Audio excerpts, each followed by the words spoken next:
दोस्तों, आज हम आपको बताएंगे जया एकादशी की व्रत कथा के बारे में। तो आइए जानते हैं। जया एकादशी के दिन भगवान विष्णु और माँ लक्ष्मी जी की पूजा और व्रत किया जाता है। साधक इस दिन व्रत रखते हैं और उनसे सुख शांति का आशीर्वाद मांगते हैं। मान्यता है कि जया एकादशी व्रत में कथा का पाठ करने से पूजा सफल होती है और घर में खुशियों का आगमन होता है। आइए पढ़ते हैं जया एकादशी व्रत की कथा। सनातन धर्म में एकादशी तिथि का विशेष महत्व है। हर साल माघ माह के शुक्ल पक्ष की एकादशी को जया एकादशी व्रत किया जाता है। इस बार जया एकादशी व्रत 20 फरवरी को है।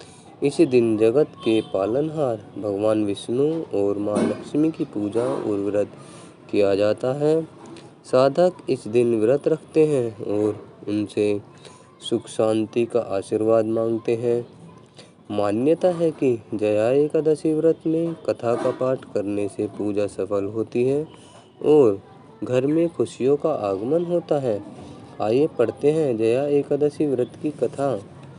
एक पौराणिक कथा के अनुसार चिरकाल में एक बार इंद्र की सभा में उत्सव चल रहा था। सभी में संत और देवी देवता उपस्थित थे। सभा में गायन और नृत्य कार्यक्रम चल रहा था।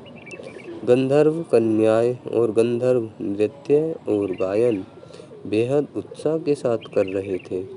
इस दौरान नृत्य कर रही पुष्यवती की दृष्टि गंधर्व माल्यवान पर पड़ गई। माल्यवान के यौवन पर पुष्यवती पर मोहित हो गई। इससे वह सुध-बुध खो बैठी और अपनी लय ताल से भटक गई। मिला ये श्राप। वहीं माल्यवान भी सही तरीके से गायन नहीं कर रहा था। ऐसा देख सभा में उपस्थित सभी लोग क्रोधित हो उठे। यह दृश्य देख स्वर्ग नरेश इंद्र भी क्रोधित हुए और उन्होंने दोनों को स्वर्ग से बाहर कर दिया। साथ ही उनको यह श्राप दिया कि तुम दोनों को प्रेत योनि प्राप्त होगी। श्राप के असर से माल्यवान और पुष्यवती प्रेत योनि में चले गए और वहां जाकर उनको दुख का सामना करना पड़ा। प्रेत योनि अधिक कष्टदायक थी। प्रेत योनि से हुए मुक्त। एक बार माघ महीने के शुक्ल पक्ष की जया एकादशी को माल्यवान और पुष्यवती ने अन्न का सेवन नहीं किया। दिन में एक बार फलाहार किया। इस दौरान दोनों के जगत के पालनहार भगवान विष्णु का सुमिरन किया। दोनों की भक्ति भाव को देखकर भगवान नारायण ने पुष्यवती और माल्यवान को प्रेत योनि से मुक्त कर दिया। एकादशी व्रत करने से होती है मोक्ष की प्राप्ति।